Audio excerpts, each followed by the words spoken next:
बिस्मिल्लाहिर्रहमानिर्रहीम, अस्सलाम वालेकुम। प्रीवियस लेक्चर में हम लोगों ने फैक्ट्री लेजर्स और उनसे रेलेवेंट जर्नल एंट्रीज को डिस्कस किया था। और लास्ट वाला पॉइंट अगर आप लोग देखें, इसमें हम लोगों ने देखा था journals to reclassify expenses into production overheads and non production overhead. अब यहाँ पर सबसे पहले वो बात कर रहे हैं कि sum of the material and labour. अब हम लोगों ने मटेरियल एंड लेबर को टू पार्ट्स में डिवाइड किया हुआ था, डायरेक्ट मटेरियल, डायरेक्ट लेबर। तो वहां पर आपसे कह रहा है recognized earlier might related to indirect material और इनडायरेक्ट लेबर और नॉन प्रोडक्शन एक्टिविटीज। इवन के इनडायरेक्ट मटेरियल या इनडायरेक्ट लेबर वो भी तो हमारे फैक्ट्री ओवरहेड्स का ही पार्ट बनते थे, लेकिन साथ में कह रहे हैं एंड नॉन प्रोडक्शन एक्टिविटीज, जैसा कि any amount relating to indirect material, indirect labour must be transferred to production overheads. फिर any amounts relating to non production labour, जैसे कि सेल्स और एडमिनिस्ट्रेटिव डिपार्टमेंट्स को जो हम लोग सैलरीज पे कर रहे होते हैं, should be transferred into one or more non-production overheads accounts. Next, the direct material, direct labor relating to production is transferred to work in process. अब सबसे पहली बात, उसने ये तीनों चार अकाउंट्स बनाए। पहला अकाउंट हमारे पास डायरेक्ट मटेरियल, दूसरा वेजेस, तीसरा production overhead and the last one is, सबसे पहले हम लोगों ने एक्सपेंसेस पे किए। डायरेक्ट मटेरियल परचेज तो डायरेक्ट मटेरियल डेबिट, और कॉस्ट मतलब कैश क्रेडिट। वेजेस पे की, wages debit, cash credit. Production overhead पे किए, production overhead debit, cash credit. Non production overhead इनकर किया हम लोगों ने, तो non production overhead debit and cash credit. अब ये डायरेक्ट मटेरियल है, ये वेजेस, वेजेस को टू पार्ट्स में डिस्ट्रीब्यूट कर रहे हैं, डायरेक्ट एंड इनडायरेक्ट। अब जो डायरेक्ट पार्ट है वेजेस का वो डायरेक्ट मटेरियल, और यहां से हमारे पास प्रोडक्शन ओवरहेड्स, ये तीनों वर्क इन प्रोसेस को चार्ज कर दिए जाते हैं, और यहां से ये चले जाते हैं फिनिश्ड गुड्स में। Clear? Cost of goods manufactured बन जाते हैं और फिनिश्ड गुड्स का पार्ट बन जाते हैं। कहते हैं जो इनडायरेक्ट है इसको आपने सबसे पहले नॉन प्रोडक्शन ओवरहेड में लेकर आना है। बेसिकली ये इनडायरेक्ट नहीं है, ये सेल्स एंड एडमिन डिपार्टमेंट की नॉन प्रोडक्शन लेबर कॉस्ट है, वो यहां पर आई हमारे पास, और ये टोटल हमारे पास चार्ज हो जाएंगे प्रॉफिट और लॉस अकाउंट। इसी तरह अब उसने ये जर्नल एंट्रीज बना दी, रिक्लासिफिकेशन ऑफ लेबर कॉस्ट। तो कहते हैं total payroll expense direct labour यहाँ पर आ गया, और operating expenses amount relating to non production and production overhead amount related to indirect labour, कहता है वो दोनों डेबिट कर देना और पेरोल एक्सपेंसेस को क्रेडिट कर देना। इसी तरह इश्यूएंस ऑफ इनडायरेक्ट मटेरियल है तो इन्वेंट्री या रॉ मटेरियल अकाउंट क्रेडिट हो जाएगा, और अगर ये इनडायरेक्ट है तो प्रोडक्शन ओवरहेड का पार्ट बन जाता है। तो journals to recognize the use of resources in production, अब उसमें सबसे पहले direct material to work in process, तो इसके लिए कहते हैं issuance of direct material to work, तो वर्क इन प्रोसेस डेबिट हो जाएगा और raw material credit. Use of direct labour in production, work in process debit and labour payroll expense credit हो जाएगा। कहता है एब्जॉर्प्शन और ओवरहेड्स इनटू प्रोडक्शन, तो उसके लिए work in process debit and factory overhead, जो प्रोडक्शन ओवरहेड्स हमारे होते हैं फैक्ट्री ओवरहेड्स, वो हमारे पास क्रेडिट हो जाएंगे। Journals to recognize completion of production and sale of goods, तो फिर work in process inventory finished goods में आती है, तो फिनिश्ड गुड डेबिट हो जाएंगी, वर्क इन प्रोसेस क्रेडिट हो जाएंगे। फिनिश्ड गुड्स से कॉस्ट ऑफ सेल का पार्ट बन जाती है, तो फिनिश्ड गुड्स की इन्वेंटरी क्रेडिट हो जाएगी और कॉस्ट ऑफ सेल डेबिट हो जाएगी। क्लियर हो गई है बात? आज का हमारा जो फोकस है वो है जर्नल्स टू रिकॉग्नाइज ओवर और under absorption of fixed production overheads. इसके लिए देखें, सबसे पहले हम लोग इसके लिए कैलकुलेट क्या करते हैं, absorption rate. Absorption rate, absorption rate हमारे पास कैसे आता है, इसके लिए हम लोग बजटेड फिक्स्ड ओवरहेड्स डिटरमिन करते हैं। बजटेड फिक्स्ड ओवरहेड मतलब ये चल रहा है 2023, हम लोग ये सपोज करते हैं कि 2024 में मेरे टोटल फिक्स्ड कॉस्ट कितनी बढ़ जानी है, जिनमें फैक्ट्री का रेंट शामिल हो सकता है और इस तरह की सैलरी शामिल हो सकती हैं। मतलब फिक्स्ड एक्सपेंसेस हम लोगों ने देखनी है कि हम प्रोडक्शन करें या ना करें, हमें फिक्स्ड कॉस्ट कितनी बढ़ जानी है, हमें ओवरहेड्स कितने बढ़ जाने हैं। प्लांट की मशीन, प्लांट एंड मशीनरी की डेप्रिसिएशन उसमें शामिल हो सकती है। तो आपको एक बजटेड फिक्स्ड ओवरहेड बता देते हैं। सपोज कि वो आपसे कहते हैं 1 लाख रुपए हमारे बजटेड फिक्स्ड ओवरहेड। फिर हम लोगों ने इनको डिवाइड करना होता है बजटेड या एस्टिमेटेड प्रोडक्शन से, कि नेक्स्ट ईयर में हम लोगों ने टोटल आउटपुट प्रोड्यूस कितनी करनी है, टोटल यूनिट्स कितने प्रोड्यूस करने हम लोगों ने। हमने कहा कि हम नेक्स्ट मंथ में टोटल 1000 यूनिट्स प्रोड्यूस कर देंगे, या 10,000 चलें कर लें इसको कि 10,000 यूनिट्स हम लोग बना लेंगे। तो पर यूनिट हमारे पास फिक्स्ड ओवरहेड्स कितना चार्ज कर रहे हैं, ये है production overhead rate. Production overhead rate, absorption rate इसको कहा जाता है कि हम पर यूनिट 10 रुपए का एक्सपेंस चार्ज कर रहे थे बजट। ये बात क्लियर हो गई। अब क्या हुआ कि हम लोगों ने जो एक्चुअल आउटपुट की, अब साल क्लोज हो गया, अब हमारे पास बजटेड आउटपुट नहीं है, अब तो हमारे पास एक्चुअल आउटपुट है। और जो एक्चुअल आउटपुट हम लोगों ने की, वो एक्चुअल आउटपुट आई हमारे पास 8,000 यूनिट्स की, 8,000 यूनिट्स। अब जब हम लोग नंबर ऑफ यूनिट्स बना रहे थे तो पर यूनिट कितने ओवरहेड हम लोग चार्ज कर रहे थे, तो इन एक्चुअल हम लोगों ने एब्जॉर्ब ओवरहेड कितने कर लिए, तो इसके मुताबिक तो हम लोग 80,000 लेके चले गए। क्लियर, जिनको हम लोगों ने अपनी प्रोडक्शन का पार्ट बना दिया 80,000 का, जबकि इन एक्चुअल हुए कितने 100,000, 1 लाख रुपए के। तो ऐसा नहीं है कि मैंने अपने ओवरहेड्स को अंडर एब्जॉर्ब्ड किया हुआ है, कि मैंने उनको कम चार्ज किया हुआ है। 1 लाख रुपए चार्ज करना था और मैंने 80,000 रुपए चार्ज किया हुआ है, तो ये जो 20,000 है ये कहलाएगा अंडर एब्जॉर्ब्ड ओवरहेड। बात समझ आ गई? ज्यादा हुए एक्सपेंस, मैंने कम चार्ज किए, तो हमारे पास आ जाएंगे अंडर एब्जॉर्ब्ड ओवरहेड। क्लियर? तो मैं ये कह दूं अंडर एब्जॉर्ब्ड में कि actual overheads exceeds absorbed overhead, कि जब एक्चुअल ओवरहेड्स हमारे एब्जॉर्ब्ड ओवरहेड से ज्यादा हो जाएं तो अंडर एब्जॉर्ब्ड ओवरहेड्स आ जाते हैं।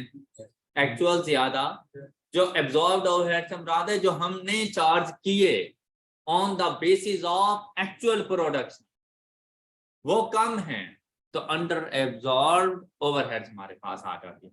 लेकिन अगर हमारी एक्चुअल प्रोडक्शन हुई हो, सपोज के 11,000, मैंने मल्टीप्लाइड बाय 10 किया, तो मैंने कितने चार्ज कर दिए 110, जबकि एक्चुअल में हुआ है कितने 100।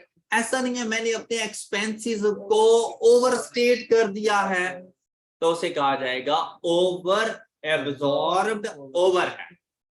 when actual overheads are less than absorbed overhead, it's called over absorbed overhead। ये बात क्लियर हो गई? अब देखें आपसे वो यही बातें यहाँ पे इस टेबल में डिस्कस करता है। कहता है fixed production overheads account is debited with actual fixed production overhead. हम लोग FOH का अकाउंट बना रहे होते हैं अपने पास, ये देखिए जितने इन एक्चुअल ओवरहेड्स हमारे होंगे हम उनके अगेंस्ट FOH के अकाउंट को डेबिट करें। सपोज के 80 की मैं बात करूं, 80,000, या अगर एक और अकाउंट बना लेते हैं, इसमें मेरे जो एक्चुअल ओवरहेड्स हो रहे हैं वो, आपने यहां पर ये नहीं सोचना कि ये ओवर है या अंडर है, क्लियर। आपने डेबिट करना है फैक्ट्री ओवरहेड्स को हमेशा एक्चुअल के साथ। क्लियर हो गई ये बात। Incurred in the period, fixed production overheads are transferred into using predetermined absorption rate, और आपने इसको ट्रांसफर कर देना है वर्क इन प्रोसेस। ओके अच्छा, ये उसने कहा था एक्चुअल के साथ करना, तो 80 and 110 ये हमारे एक्चुअल ओवरहेड्स नहीं है, ये हमारे पास हमारे एब्जॉर्ब हैं। तो एक्चुअल ओवरहेड्स हमारे कितने हैं? 100,000। तो यहाँ पर हमारे पास 100,000 आ जाएगा, यहाँ पर भी हमारे पास 100,000 आ जाएगा। वर्क इन प्रोसेस में incurred fixed production overhead are transferred into work in using. अब इसके मुताबिक अगर 8,000 की प्रोडक्शन हुई तो वर्क इन प्रोसेस को कितना चार्ज हुआ? 80,000। अगर 11,000 की प्रोडक्शन हुई तो वर्क इन प्रोसेस को कितना चार्ज हुआ? ये बात समझ आ गई आप लोगों को। अब ये कहता है कि प्री डिटर्मिन्ड एब्जॉर्प्शन रेट क्या है, इसके लिए आपने बजटेड ओवरहेड्स को डिवाइड कर देना है नॉर्मल प्रोडक्शन कैपेसिटी के साथ, और आपको बता देगा कि आपकी नॉर्मल प्रोडक्शन कैपेसिटी क्या है। उसके बाद कहता है बजटेड ओवरहेड्स क्या है? ये एस्टिमेटेड फिक्स्ड ओवरहेड्स होते हैं production overhead for an accounting period, और ये हमेशा फ्यूचर के बारे में होते हैं, तो एस्टिमेशन हमेशा फ्यूचर के बारे में की जाती है। एक्चुअल ओवरहेड्स क्या है? Production overheads incurred during an accounting period, कि उस अकाउंटिंग पीरियड के दरमियान हम लोगों ने इन एक्चुअल कितने ओवरहेड्स इनकर किए, उन्हें कहा जाएगा एक्चुअल ओवरहेड। फिर आता है एब्जॉर्ब्ड ओवरहेड्स। एब्जॉर्ब्ड ओवरहेड्स के लिए देखें, absorption rate, pre determined absorption rate multiplied by actual production करेंगे, तो हमारे पास क्या आ जाएगा? Absorbed overhead, actual production in units multiplied by absorption rate. ये बात क्लियर हो गई? अच्छा, उसके बाद अंडर और ओवर एब्जॉर्ब, कहते हैं आपने एब्जॉर्ब ओवरहेड्स में से लेस कर देने हैं एक्चुअल। जैसे एब्जॉर्ब 80 लेस करेंगे 100,000, तो रिजल्ट नेगेटिव में आ जाएगा। रिजल्ट नेगेटिव में होगा तो अंडर है। और अगर मैं इसमें से करूं 110 एब्जॉर्ब माइनस एक्चुअल 100, तो रिजल्ट पॉजिटिव आ रहा है 10,000। तो ये 10,000 अगर पॉजिटिव में होगा तो ये ओवर है। क्लियर? अच्छा, अब देखिए आपसे कहता है ये आपके प्रोडक्शन ओवरहेड्स हैं, जो एक्चुअल अमाउंट जितनी भी हो प्रोडक्शन ओवरहेड्स को डेबिट करते हैं एक्चुअल अमाउंट के साथ, मतलब 100,000 के साथ। ये बात समझ आ गई? फिर कहता है आपने इसको वर्क इन प्रोसेस में लेकर जाना है। ये मैं वर्क इन प्रोसेस में लेके चला गया। वर्क इन प्रोसेस है फिनिश्ड गुड्स में, फिनिश्ड गुड्स से कॉस्ट ऑफ प्रोडक्शन का पार्ट बन जाएगा। ये बात क्लियर है सब? तो भाई आपकी कॉस्ट ऑफ गुड्स मैन्युफैक्चर्ड का पार्ट इसने जाके बनना है, लेकिन ये वैल्यू एक्चुअल नहीं है, ये अंडर एब्जॉर्ब है। तो कहते हैं जितनी अंडर एब्जॉर्ब हो ये वैल्यू डायरेक्ट आप लोगों ने यहां पे लेके जाना। मतलब इस 20,000 को वर्क इन प्रोसेस का पार्ट बनाने की जरूरत है, इसको डायरेक्ट आपने यहां लेके जाना है। कहते हैं under absorption of fixed production overheads. कहां चार्ज कर रही है? स्टेटमेंट ऑफ, और कहां पर? कॉस्ट ऑफ प्रोडक्शन का पार्ट। बात clear?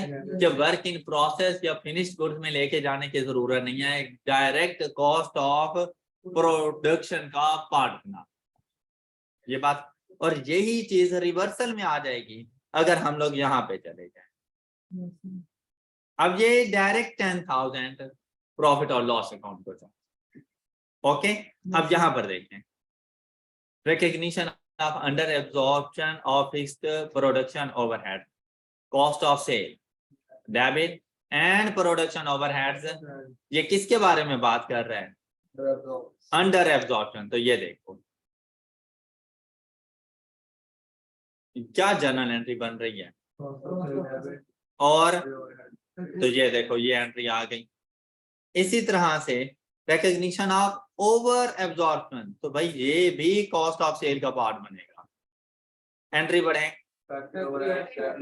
Debit and cost of sale, ये अंडर एंड ओवर एब्जॉर्ब के लिए जर्नल एंट्री समझ आ गई आप लोगों को? ये आ गई example. Using the above information, prepare accounting entries for year an entity manufactures and sells a range of products in a single factory. Its budgeted production overheads for year 6 were rupees. अब देखें budgeted overheads का पता चल गया हमें।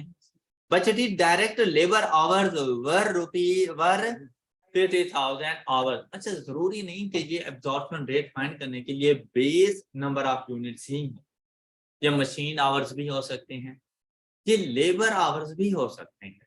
तो किसी भी चीज को बेस बनाया जा सकता है। वो जो एब्जॉर्प्शन रेट फाइंड करना चाह रहा है वो पर लेबर और जाके फाइंड करना चाहता है। तो इसके मुताबिक अगर हम लोग एब्जॉर्प्शन रेट की बात करें, एब्जॉर्प्शन रेट हमारे पास क्या बन जाएगा?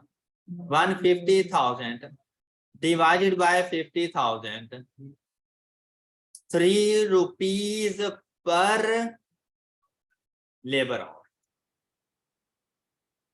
Clear?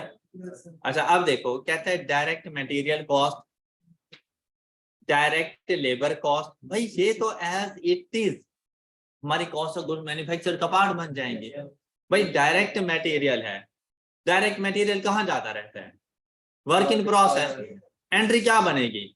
Work in process debit direct material, direct raw material account credit 130 से। डायरेक्ट लेबर ने कहा जाना होता है, तो एंट्री क्या बन जाएगी? वर्क इन प्रोग्रेस, हाँ जी, और लेबर क्रेडिट हो जाएगी। ये बात क्लियर? लेकिन जब हम लोगों ने ये कॉस्ट इनकर की होंगी तो पहले मटेरियल मंगवाया भी तो होगा, तो उस टाइम पे मटेरियल को डेबिट कैश को क्रेडिट 130 से, लेबर को डेबिट कैश को क्रेडिट 160 से। इसी तरह से fixed production overheads debit and cash credit, 3 entries ये बन गई हमारी कि जब हम लोगों ने ये इनकर किया। फिर वर्क इन प्रोसेस को जब हम लोगों ने चार्ज किया तो work in process debit direct material credit, work in process to direct labour. ये बात आप लोगों को समझ आ चुकी होगी। ये बात क्लियर है? इन्होंने 3 एंट्रीज को कंबाइन करके लिख दिया। आप कंबाइन करके लिख लो या अलग अलग, कोई फर्क नहीं पड़ता। आप सेपरेट एंट्रीज भी बना सकते हैं कि direct material debit cash credit, direct labour debit cash credit, fix production overhead debit cash credit. ये 3 एंट्रीज अलग अलग भी बन सकते हैं। क्या कुछ यहां तक की बात समझ आ चुकी है? Yes, sir. अच्छा, अब देखो हम लोगों ने क्या एस्टिमेट किया था कि कितने आवर्स काम होना है? 50,000 आवर्स। अब क्या कहता है कि भाई फिक्स्ड प्रोडक्शन ओवर है 140 के हैं इन एक्चुअल, लेकिन टोटल 40 आवर्स काम हुआ है। तो एब्जॉर्ब्ड प्रोडक्शन ओवरहेड कितने हैं? 40 मल्टीप्लाइड बाय 3 120। तो वर्क इन प्रोसेस को चार्ज कितना किया होगा हम लोगों ने? ये देखें 140 उन्होंने कहा प्रोडक्शन ओवरहेड्स को डेबिट करना एक्चुअल अमाउंट के साथ, तो क्या हम लोगों ने कर लिया? हमने वर्क इन प्रोसेस को भेजना है using predetermined absorption rate. वो कितना था? 3 multiplied by actual hours work 40,000, कितना चला जाएगा? अब ये एंट्री क्या बन जाएगी? Work in process debit and fixed production overheads credit, कितने से? अब देखें अंडर एब्जॉर्ब या ओवर एब्जॉर्ब, अंडर एब्जॉर्ब या ओवर एब्जॉर्ब? अंडर एब्जॉर्ब, कितने से? और ये किधर चला जाएगा? और एंट्री क्या बन जाएगी। ये बात समझ आ गई सब बच्चों। अब बात आती है यहाँ पर finish good work in process. भाई अगर मैं वर्क इन प्रोसेस का अकाउंट देखूं, वर्क इन प्रोसेस को आपने डेबिट किया अगेंस्ट मटेरियल 130 से, against labour and against factory overhead, और ये सब मिलकर कहां चले जाते हैं, और ये टोटल अमाउंट हमारे पास कितनी आ गई, और एंट्री क्या रिकॉर्ड करेंगे ये वाली। अब देखिए ये तीनों एंट्रीज तो रिकॉर्ड हो चुके हैं, तो वर्क इन प्रोसेस को भी तो क्लोज करना है ना, और वर्क इन प्रोसेस क्लोज होकर कहां जाता है, और एंट्री क्या बनेगी, finish goods account debit and work in process credit. यम कोई इशू। ये सेम वही उसने लेजर अकाउंट्स बना के हमें दे दिए कि प्रोडक्शन ओवरहेड इन एक्चुअल हमने 140 का किया, एब्जॉर्ब 120 का है, वो वर्क इन प्रोसेस है, फिनिश गुड्स से कॉस्ट ऑफ प्रोडक्शन में चला जाएगा। लेकिन जो 20 का अंडर एब्जॉर्ब फैक्ट्री ओवरहेड्स हैं वो हम लोगों ने यहाँ से डायरेक्ट उठाने हैं और कॉस्ट ऑफ सेल को चार्ज कर देने। और इसकी एंट्री देखें, कहते हैं अंडर एब्जॉर्प्शन और फिक्स प्रोडक्शन ओवरहेड, प्रॉफिट और लॉस काउंट कहता है डेबिट कर देना, हमने कॉस्ट ऑफ सेल को कर दिया और प्रोडक्शन ओवरहेड्स को। आई होप कि ये बातें समझ आ चुकी। एग्जांपल नंबर 3 बहुत इंपॉर्टेंट एग्जांपल, कहते हैं journal entries, ledger, gross profit, calculation for the about transaction and balances. अब देखें डाटा, देखें क्या प्रोवाइड कर रहे हैं। कहते हैं the following balances and transactions related to manufacturing company. Opening inventories, raw material वो 10,000 किलोग्राम का है और 25,000 रुपए का इन टोटल, मतलब 2.5 kilogram, 2.5 rupees per kilogram. Okay, work in process हमारे पास ओपनिंग कुछ भी नहीं है, फिनिश गुड्स 1000 के हमारे पास ओपनिंग में मौजूद हैं और 1,00,000 रुपए की है, तो 100 रुपीज की एक फिनिश्ड गुड्स है, एक यूनिट फिनिश्ड गुड्स का। ये बात क्लियर। कहते हैं मटेरियल ड्यूरिंग द ईयर जो परचेज किया 28,000 किलोग्राम 77,000 में मिला, इशू टू प्रोडक्शन। और इसमें अब देखें हमारे पास कितना अवेलेबल था, कितना अवेलेबल था 10,000, कितना परचेज किया, टोटल अवेलेबल कितना, उसमें से इशू कर दिया, तो क्लोजिंग रॉ मटेरियल 8,000। क्या वो बताए आपको, जरूरत नहीं है, हम लोगों ने फाइंड कर लिया है कि हमारे पास closing inventory of raw material 8,000 है। वैल्यू बाद में देख लेंगे कि कितने की है। ओके हो गया। अच्छा, कहते हैं इश्यूएंस टू प्रोडक्शन, और किस मेथड से, कहते हैं FIFO मेथड यूज करना, फर्स्ट इन फर्स्ट आउट। तो मैंने ये जो 30,000 इशू किए होंगे, सबसे पहले मैंने ये 10,000 इशू किए होंगे, फिर जो रिमेनिंग 20,000 है वो मैंने यहां से इशू किया होगा, तो वो जो 8,000 है वो बेटा इस अमाउंट वाली इन्वेंट्री मेरे पास बची हुई है। यहां से मैं इनका रेट फाइंड करूंगा 77 डिवाइडेड बाय, अब देखें पर किलोग्राम इस रॉ मटेरियल की वैल्यू मेरे पास क्या आ रही है,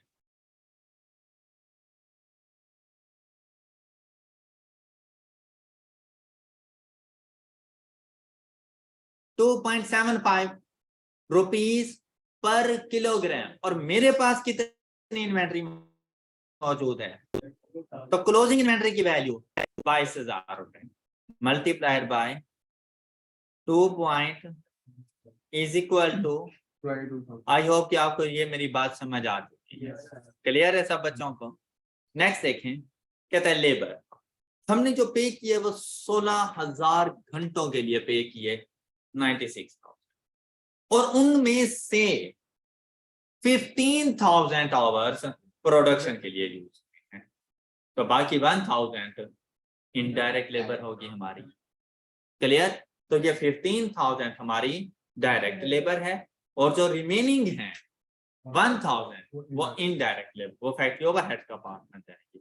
फिर प्रोडक्शन ओवरहेड की बात करते हैं कि भाई in total 250,000 production overhead, standard overheads rate per hour उसने वो कैलकुलेट करके बता दिया कि भाई वो 20 रुपए है।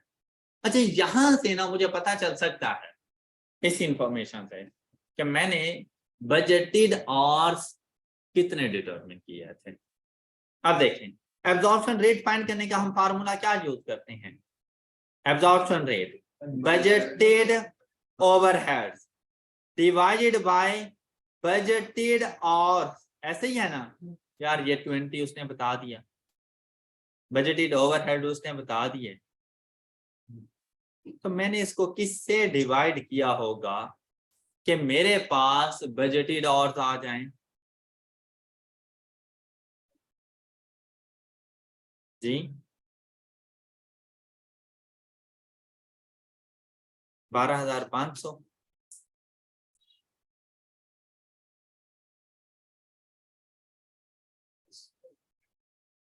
ओके, तो ये बजटेड आवर्स है। लेकिन अब देखो एक्चुअल हमारे पास कितने आए? 16। ये बात क्लियर हो गई सब बच्चों को? अच्छा, नेक्स्ट सुने फिर। कहता है completed production during the year, मतलब काफी सारे हम लोग यूनिट्स बनाते रहे, उसमें से जो हम लोगों ने कंप्लीट कर लिए थे वो 4,000 यूनिट्स हम लोग कंप्लीट कर चुके हैं। क्लोजिंग इन्वेंट्री रॉ मटेरियल, कहते हैं सी अबाउ, मतलब ऊपर से खुद कैलकुलेट करो। इसका ये मतलब नहीं है सी अबाउ ऊपर देखना शुरू कर दो कि छत पे क्या है, ऐसा कुछ नहीं है। मतलब जो ऊपर इंफॉर्मेशन दिया वहां से देखो, तुम्हें क्लोजिंग इन्वेंट्री की वैल्यू मिल जाएगी। तो हमें पता चल गया था क्लोजिंग इन्वेंट्री कि भाई हमने जब सी अबाउ किया हमें नजर आ गया 8,000 एंड ओके। कहता है वर्क इन प्रोसेस अभी भी कुछ नहीं है आपके पास, और फिनिश्ड गुड्स 500 आपके पास मौजूद। हमने टोटल प्रोडक्शन कितनी की? 4,000 की हमने की, 500 अभी भी हमारे पास मौजूद है। और कहता है इनको भी आपने FIFO मेथड से कैलकुलेट करना है। तो पहले मेरे पास कॉस्ट ऑफ गुड्स मैन्युफैक्चर तो होनी चाहिए, तो FIFO मेथड से ये जो लास्ट वाले 500 यूनिट्स होंगे ये तो वही होंगे ना जो मैंने इस साल प्रोड्यूस किए, मैन्युफैक्चर किए, वो वाला रेट अप्लाई होना है। ऊपर वाला 100 वाला रेट अप्लाई नहीं। क्लियर है ये बात? और कहता है सेल्स रेवेन्यू, कहते हैं इसके लिए भी सी अबाउ, कहते हैं यूनिट्स के लिए सी अबाउ। लेकिन अगर वैल्यू देखो तो 5,40,000 रुपए की तुमने टोटल सेल्स की। अब सी अबाउ क्या मतलब? यार ये देखो मेरे पास फिनिश्ड गुड्स, मुझे ये बताओ मैं सेल फिनिश्ड गुड्स करूंगा, रॉ मटेरियल करूंगा या वर्क इन प्रोसेस करूंगा?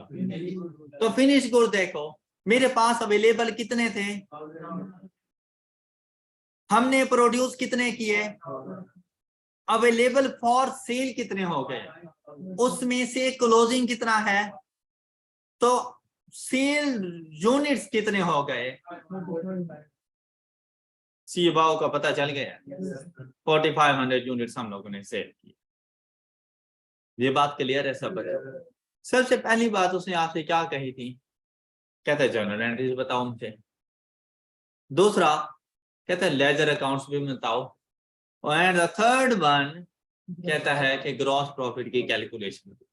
भाई ग्रॉस प्रॉफिट की कैलकुलेशन के लिए रेवेन्यू का तो पता चल गया है, माइनस करेंगे कॉस्ट ऑफ गुड्स सोल्ड, उसके लिए कॉस्ट ऑफ गुड्स मैन्युफैक्चर्ड बनानी पड़ेगी तभी आएंगे। कॉस्ट ऑफ गुड्स मैन्युफैक्चर के लिए हम लोग क्यों ना लेजर्स बना लें, हम कॉस्ट ऑफ गुड्स मैन्युफैक्चर नहीं बनाते स्टेट में, हम लेजर से कैलकुलेट कर लेते हैं। एक हमारी रिक्वायरमेंट भी पूरी हो जाएगी, कॉस्ट ऑफ गुड्स मैन्युफैक्चर भी आ जाएगी। क्लियर है ये बात? और हमारी जर्नल एंट्रीज भी बनती जाएंगी।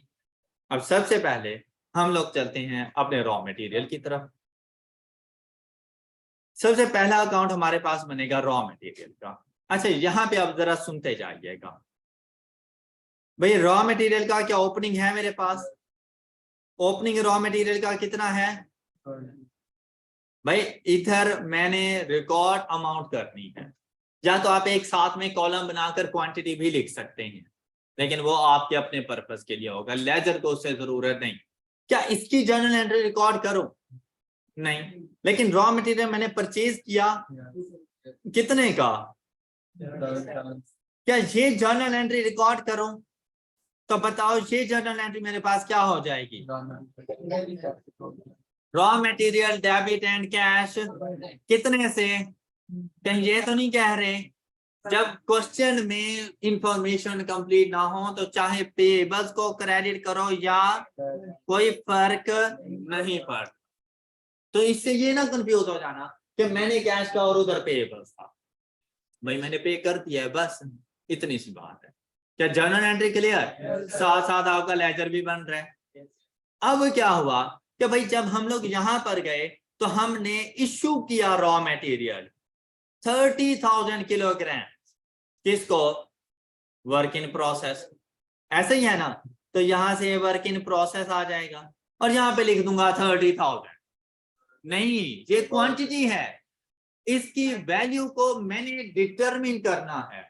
तो जो मैंने वर्क इन प्रोसेस को इश्यू किया होगा बेटा, ये तो मैंने सारे का सारा इश्यू कर दिया होगा, फर्स्ट इन फर्स्ट आउट, ऐसे ही है ना? और रिमेनिंग 20,000 मैंने कहां से इश्यू किया होगा? 77,000।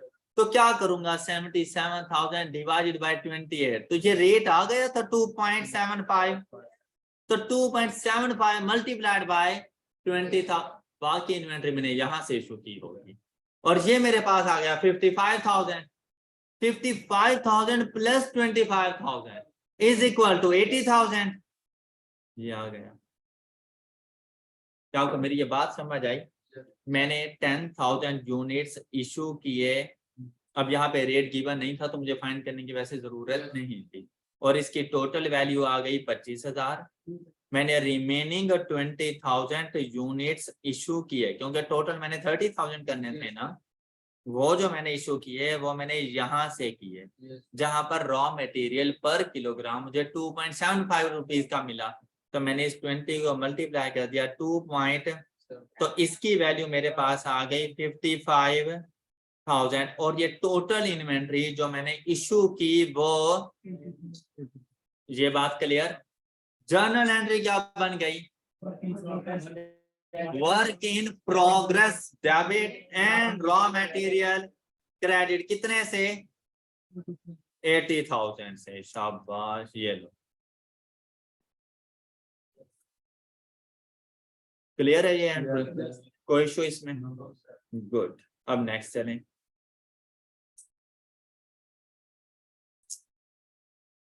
क्या इसमें कोई और मूवमेंट है? इनडायरेक्ट मटेरियल कोई नहीं था जो फैक्ट्री ओवरहेड को जाए, बाकी सारा क्लोजिंग। और क्लोजिंग क्या हम लोगों ने डिटरमिन कर नहीं लिया था 22,000? अच्छा वो कर लो। या इसकी बैलेंसिंग वैल्यू 77 प्लस 20, यहाँ पर देखा आपने 102,000। 102,000 से 80,000 माइनस करो तो यहाँ पर वैल्यू आ गई 22,000। क्या ये बात क्लियर है?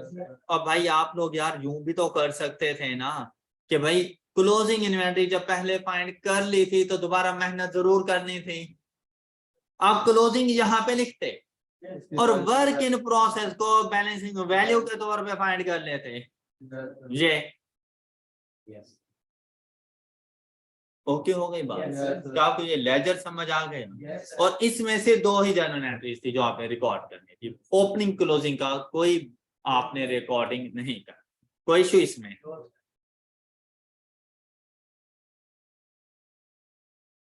ये अकाउंट देखो, क्या ये account clear? Opening, purchases, work in process, close. हाँ जी, ओके हो गई बात। नेक्स्ट चलें किसके पास? Labour account. अब लेबर अकाउंट, क्या लेबर का भी कोई ओपनिंग क्लोजिंग था? एक्सपेंस अकाउंट है, नहीं होता तो इसमें सोचने वाली बात नहीं थी। लेबर के लिए हमने पे कितना किया, टोटल लेबर के लिए हम लोगों ने पे कितना किया, ये लो ये आ गया 96,000। यार क्या रिकॉर्ड करूं इसकी entry, labour account, debit and cash account, labour account या वेजेस अकाउंट, जो भी लिख, पे रोल अकाउंट, ये लिख लो। एंट्री समझ आ गई है। अच्छा नेक्स्ट आपसे क्या कहता है, कहते हैं इसमें से 16 घंटों के लिए हमने पे किया, तो यार मैंने पर आवर कितना पे किया होगा, ये डिवाइडेड बाय 16,000, तो 6 रुपए पर और मैंने पे किया, कैसा नहीं है? तो भाई इसमें से डायरेक्ट लेबर कितनी है, 15,000, 15 into 6, तो 90,000 वर्क इन प्रोसेस और 6,000 factory overhead. Journal entries, work in progress debit and payroll account, wages account credit 90,000 से, factory overhead debit and payroll account, wages account credit 6, और एक ही एंट्री भी बना सकते थे, वर्क इन प्रोग्रेस डेबिट 90 से, FOH debit 6 से and wages account credit 96। Production overheads to wages control, ये 6,000 समझ आ गया, और ये यहां से ये 90,000 समझ आ गए, ये 90,000 क्लियर है। और क्या आप बच्चों को ये लेबर का अकाउंट क्लियर है, 96, 6 एंड 9, क्या ये बात क्लियर हो गई सब बच्चों को, यहां तक किसी को कोई इशू, ऑल क्लियर? गुड।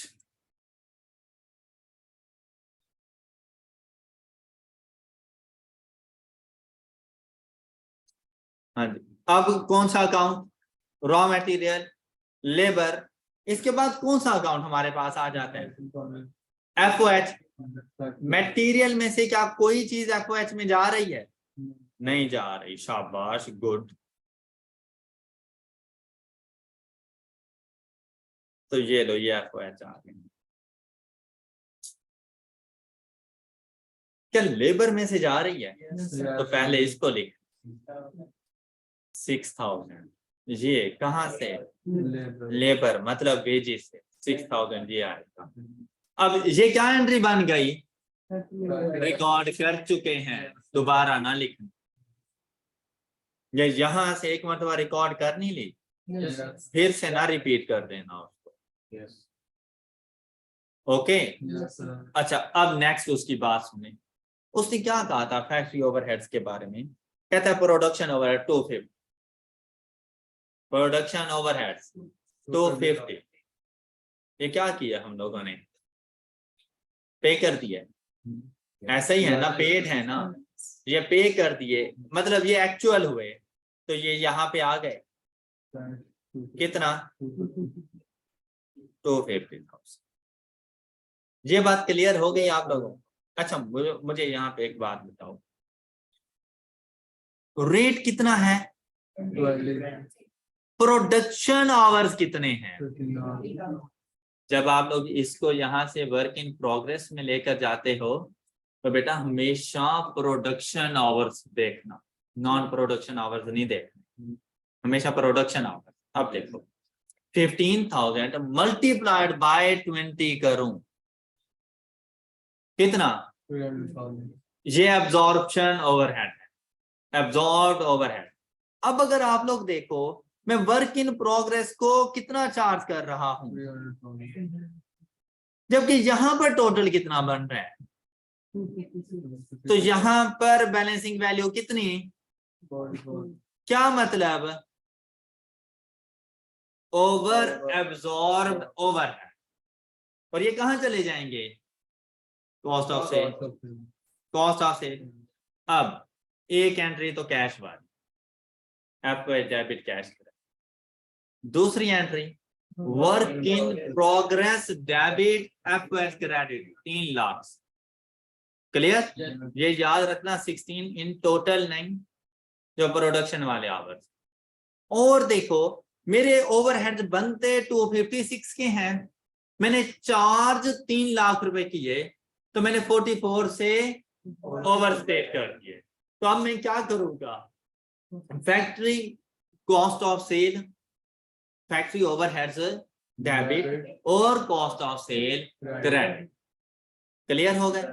अच्छा यहाँ पे देखिए, आपको ये 250 समझ आ गया जो हमने पे कर दिया, ये बात क्लियर है सब बच्चों को? अच्छा ये वैसे उसने वर्किंग कर दी है 6000 की जो ऊपर हम लोगों ने लिखे, तो ये वर्किंग तो वैसे ही आप लोगों को समझ आ चुकी होगी। फिर उसने ये 80,000 लिखा तो उसकी वर्किंग की, ये मैंने वैसे ही आप लोगों को समझा दिया। ये ओपनिंग 10,000 25,000 रुपए के, और ये रेट फाइंड किया उसने 2.75 मल्टीप्लाइड बाय ये किया, तो यहाँ पर ये वैल्यू आ गई। अब देखें ये 300,000 जो work in process to production overhead तो चले गए, और ये 300,000 इस तरह से आया 15,000 मल्टीप्लाइड बाय 20। और फिर आपसे यहाँ पे कहते हैं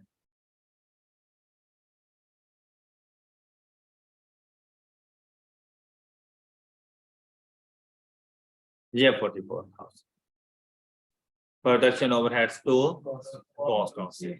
ये बात भी क्लियर होगी सब बच्चों को? यहाँ तक कोई इशू किसी को? अच्छा अब हम लोग चलेंगे इसके अकाउंट की तरफ। Production overheads 300,000 work in progress, 250 पे कर दिया, 6,000 वेजिस से आया था, और 44,000 कॉस्ट ऑफ सेल का पार्ट। कोई इशू? अच्छा अब नेक्स्ट देखें, फैक्ट्री ओवरहेड के बाद कौन सा अकाउंट हमारे पास बनता है? प्रोग्रेस। इसमें से भाई मटेरियल आया, इसमें से मटेरियल आया, कितने का रॉ मटेरियल आया था? हाँ जी 80,000 जो डिटरमिन किया था, 80,000 मटेरियल आ गया, लेबर आई यहां से 15 इंटू 90,000 हम लोगों ने फाइंड किया। हाँ जी ये जर्नल एंट्रीज क्या बन गई? हो गई है रिकॉर्ड, हो गई है रिकॉर्ड। मटेरियल और लेबर के साथ ऑलरेडी रिकॉर्ड कर चुका हूं मैं। ओके और फैक्ट्री ओवर है वर्क इन प्रोग्रेस का पार्ट कितना बने, और ये वर्क इन प्रोग्रेस कहां चला जाएगा, कितनी अमाउंट के साथ? अच्छा ये एंट्री अब हमारे पास क्या बन जाएगी? हो गई है यार रिकॉर्ड, पता नहीं क्या मसला है, सिर्फ इसमें से ये एंट्री आनी है बस, और ये एंट्री बनेगी फिनिश्ड गुड्स और वर्क इन प्रोग्रेस क्रेडिट। कोई भी एंट्री आपने रिपीट नहीं कर दें, तो आपको इतना पता होना चाहिए कौन सी एंट्री में पहले रिकॉर्ड कर, तो वर्क इन प्रोग्रेस की पहले ये तीनों एंट्रीज रिकॉर्ड हो चुकी थी जो उसको डेबिट कर रही, सिर्फ क्रेडिट इंपैक्ट हम लोगों ने अब लिखना था 470। क्या फिनिश्ड गुड्स का पार्ट बन जाएगा?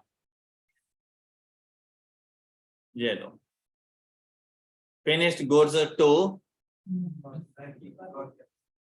वर्क इन, और work in progress opening closing कुछ नहीं था, जो अमाउंट फिनिश्ड गुड्स में जा रही है वही कॉस्ट ऑफ गुड्स मैन्युफैक्चर्ड है, ये हमारी कॉस्ट ऑफ गुड्स। तो हमारी कॉस्ट ऑफ गुड्स मैन्युफैक्चर्ड कितनी आ गई, कितने यूनिट्स हमने प्रोड्यूस किए इस मर्तबा, तो ये 4,000 यूनिट्स की कॉस्ट ऑफ गुड्स मैन्युफैक्चर्ड है। ये उसने हमें क्वेश्चन में बता दिया था कि हमने कितने यूनिट्स बनाए, कंप्लीटेड प्रोडक्शन 4,000 की। क्लियर?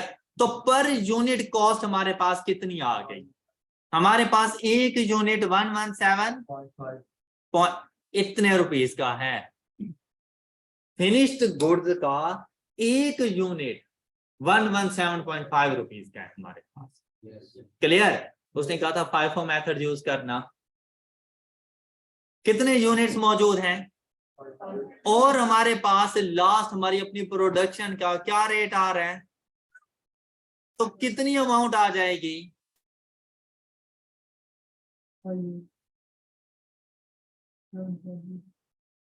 डन? डन? अच्छा, अब यहां पे देखें फिनिश्ड गुड्स ओपनिंग, ये जो वर्क इन प्रोग्रेस से हमारे पास आया, ओपनिंग कितना था? 1000 यूनिट, 100,000। वर्क इन प्रोग्रेस से कितना आया? क्लोजिंग हमने फाइंड कर लिया 58750, और कॉस्ट ऑफ सेल का पार्ट बन गया जी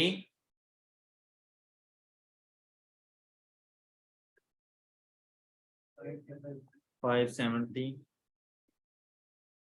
511,250। अच्छा बताओ, फिनिश गुड से रेलेवेंट कौन सी जर्नल एंट्री जाके रिकॉर्ड करूं? बताओ, फिनिश गुड अकाउंट में से कौन कौन सी एंट्री? ड्रॉ डाउन की करें, कैरी डाउन की करें, वर्क इन प्रोग्रेस की करें, हो चुकी है पहले। सिर्फ क्या? Cost of sale debit, finished goods credit. कितने से?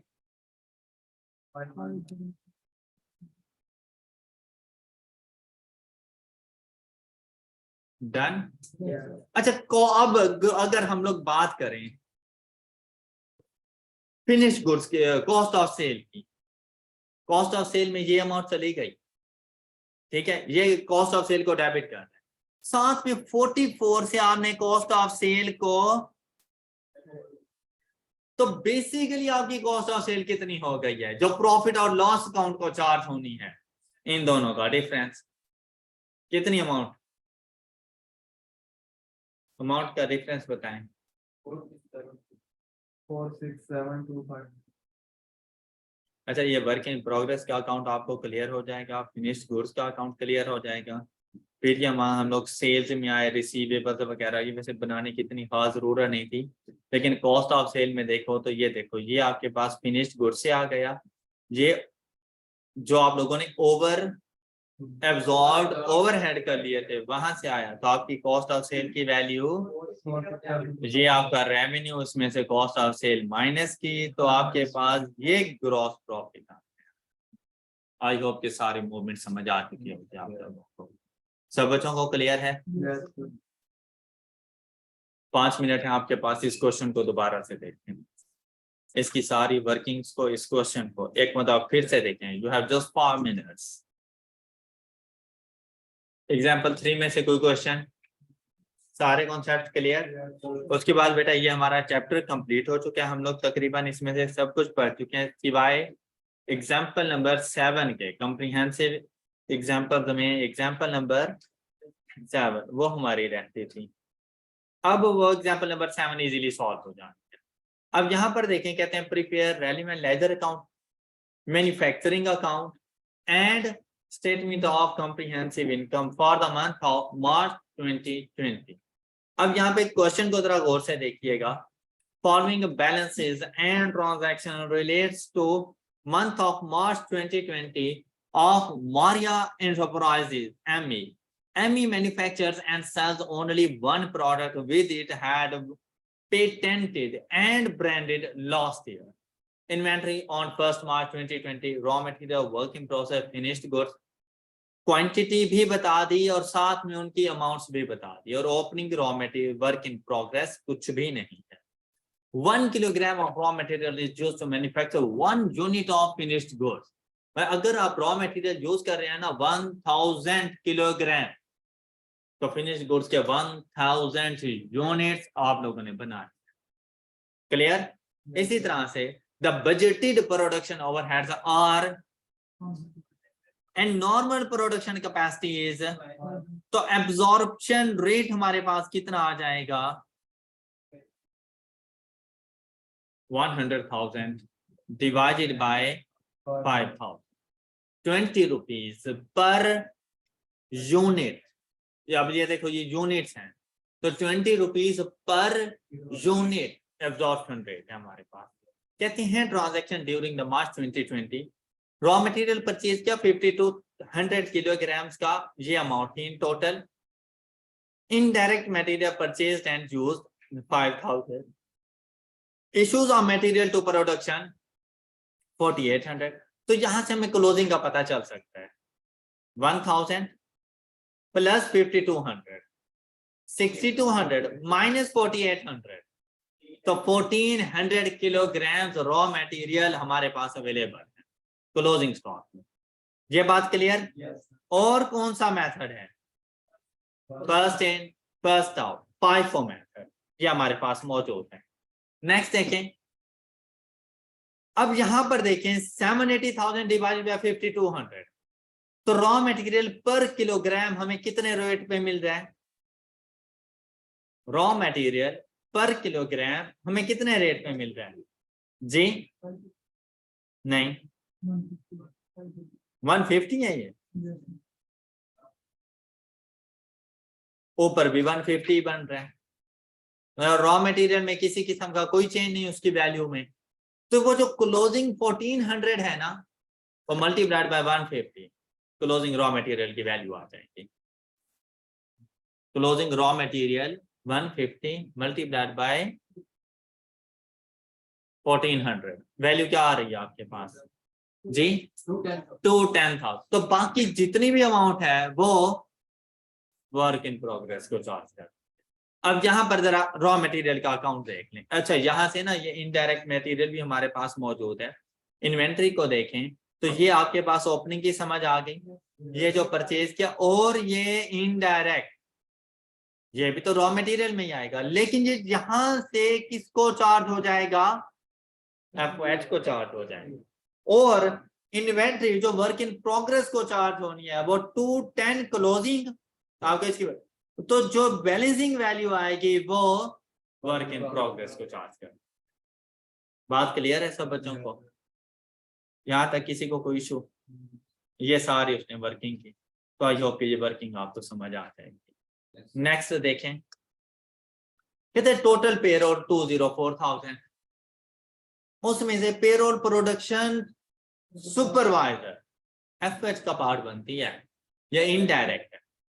Payroll relating to selling and admin जी नॉन प्रोडक्शन है, या प्रॉफिट और लॉस को चार्ज करेंगे 40,000। एंड प्रोडक्शन एक्सपेंसिव जब FH का पार्ट, अभी पेरोल, पेरोल पे कितना किया? 204,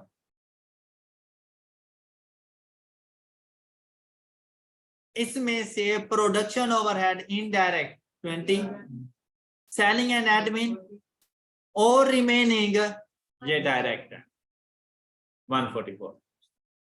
क्लियर? अब अगर हम लोग बात करें प्रोडक्शन ओवरहेड्स की, तो भाई प्रोडक्शन ओवरहेड्स में एक तो ये आ जाएगा 20,000, 5,000 आपके पास रॉ मटेरियल वाला। अब यहां पे जाके देखें उसने आपको क्या क्या इंफॉर्मेशन दी इससे रेलिवेंट। यहां तक हम लोग डील कर चुके हैं। यहां तक कहते हैं production expenses other than depreciation 39,600, जो मतलब हमने पे कर दिए, तो ये तो कैश की शक्ल में प्रोडक्शन ओवरहेड का पार्ट बन जाएंगे, ये एक्चुअल हैं जो हमने पे किया। सेलिंग एंड एडमिन एक्सपेंसेस, बेटा ये भी सेलिंग एडमिन एक्सपेंसेस का पार्ट बन जाएगा 40, और ये भी सेलिंग एडमिन एक्सपेंस, कहते हैं अदर देन डेप्रिसिएशन।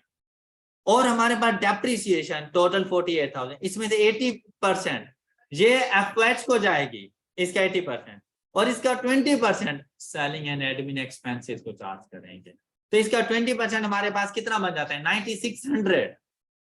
ओके, 9600 ये हमारे पास चला जाएगा 48,000 में से प्रॉफिट और लॉस अकाउंट में, और जो रिमेनिंग अमाउंट हमारे पास बच जाएगी 38,400 वो FOH का पार्ट बन जाएगी, फैक्ट्री ओवरहेड्स का पार्ट बन जाएगी। अब यहां पर देखें,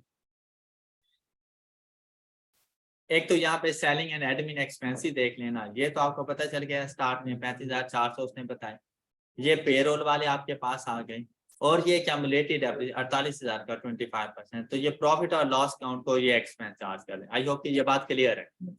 नेक्स्ट अगर आप लोग यहाँ पर देखें प्रोडक्शन ओवरहेड्स में ये पे कर दिए, ये डेप्रिसिएशन एक्सपेंस आ गया। अब वर्क इन प्रोसेस को कितना चार्ज करना है? एब्जॉर्प्शन रेट कितना था हमारे पास? एब्जॉर्प्शन रेट हमारे पास कितना आया था? 20 आया था। अच्छा अब यहां पर देखें भाई, और ये पर यूनिट के हिसाब से था। हम लोगों ने कितना रॉ मटेरियल इश्यू किया, तो यूनिट्स कितने बनाए होंगे?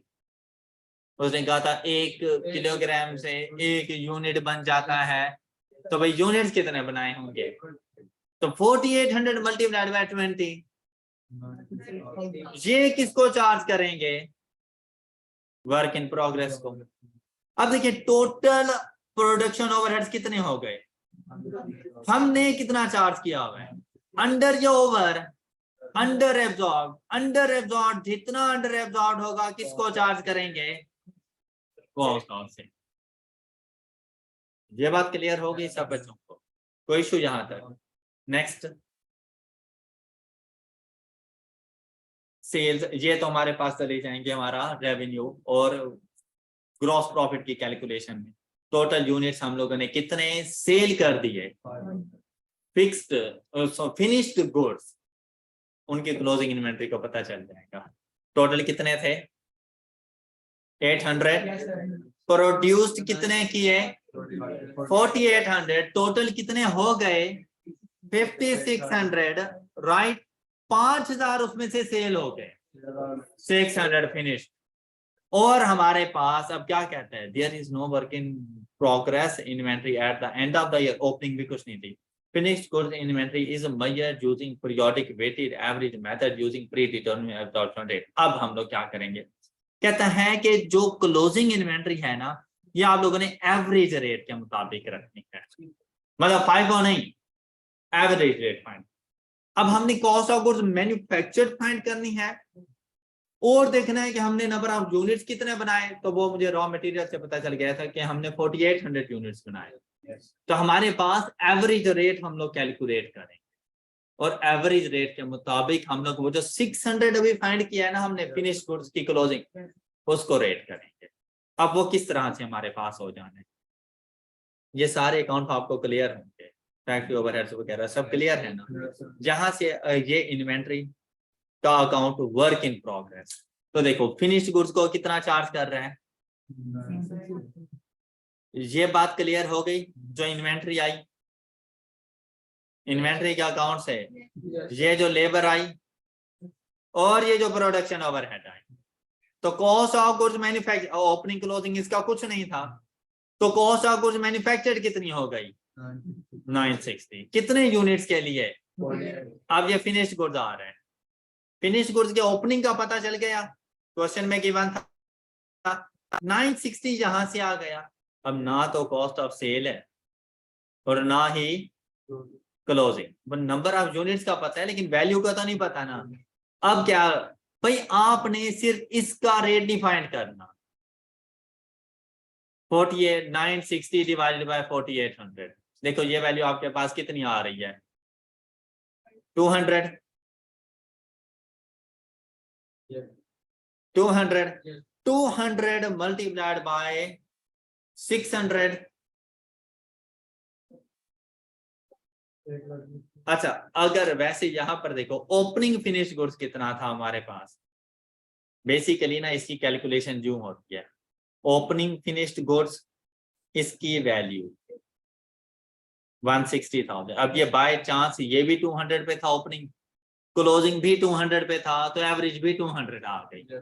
ओके बेसिकली ऐसा नहीं होता कि 200 क्लोजिंग पे ही जाके देख लें, वो तो फाइव मेथड बनता है। फिर ओपनिंग, उसमें ऐड किए जाते हैं मैन्युफैक्चर्ड यूनिट्स और इनकी वैल्यू। अब इनकी वैल्यू कितनी थी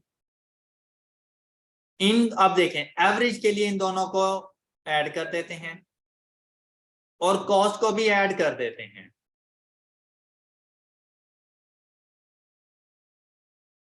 ओके, ये मैंने सही लिखा है। Yes. अब यहां से एवरेज रेट फाइंड कर दो।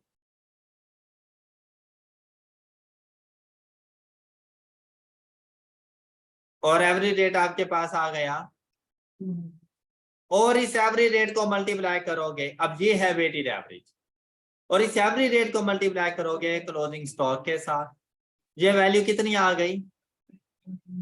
अब यहां पर सबसे पहले क्लोजिंग स्टॉक ही लिखना था और cost of sale balancing value के तौर पर जाती। ये बात क्लियर हो गई। ओके, अब बेटा यहां पर कॉस्ट ऑफ सेल का आपको पता चल गया, लेकिन कॉस्ट ऑफ सेल में आप देखें आपके पास 7000 कॉस्ट ऑफ सेल डेबिट हो रही है, अंडर एब्जॉर्ब है, तो आपकी टोटल कॉस्ट ऑफ सेल कितनी हो जाएगी। 1 मिलियन जहां से आ रहा है, 7000 ऊपर से आएगा, तो टोटल कितनी हो जाएगी आपको प्रॉफिट और लॉस काउंट के लिए 1007,000। Clear clear. Yes, sir. अब बेटा ये कॉस्ट ऑफ गुड्स मैन्युफैक्चर की स्टेटमेंट उन्होंने बना कर दे दी, ये बिल्कुल वैसी ही बनी हुई है, हमें अकाउंट से भी उसका आइडिया हो गया है कि हमारे पास ये चीज इस तरह से आनी थी। और यहाँ पर देखो ये हमारा रेवेन्यू आ गया, ये हमारे पास कॉस्ट ऑफ सेल आ गई, ये ग्रॉस प्रॉफिट, और ये सेलिंग एंड एडमिन एक्सपेंसेस, और ये हमारे पास नेट प्रॉफिट की वैल्यू हो गई। कोई इशू कोई इशू। चले, अब आपके पास इस चैप्टर में से सिर्फ ऑब्जेक्टिव बेस्ड क्वेश्चन रहते हैं, और इन ऑब्जेक्टिव बेस्ड क्वेश्चन में कोई इशू नहीं है, ये सारे के सारे ऑब्जेक्टिव बेस्ड क्वेश्चन आप लोग खुद सॉल्व कर लेंगे। हम सारे कॉन्सेप्ट डिस्कस कर चुके हैं, अंडर एंड ओवर एब्जॉर्ब वाले और जो MCQs हैं उनके ऊपर आप लोगों ने जरा अच्छे तरीके से फोकस करना है, सोच समझ के उन क्वेश्चन को सॉल्व करना। आज की आपकी असाइनमेंट ये है जो कि आप लोग करके आ जाएंगे, और कल के लेक्चर में मैं इंशाल्लाह न्यू चैप्टर स्टार्ट करूंगा। That's all for today. अपना ख्याल रखिएगा। अल्लाह हाफ़िज़।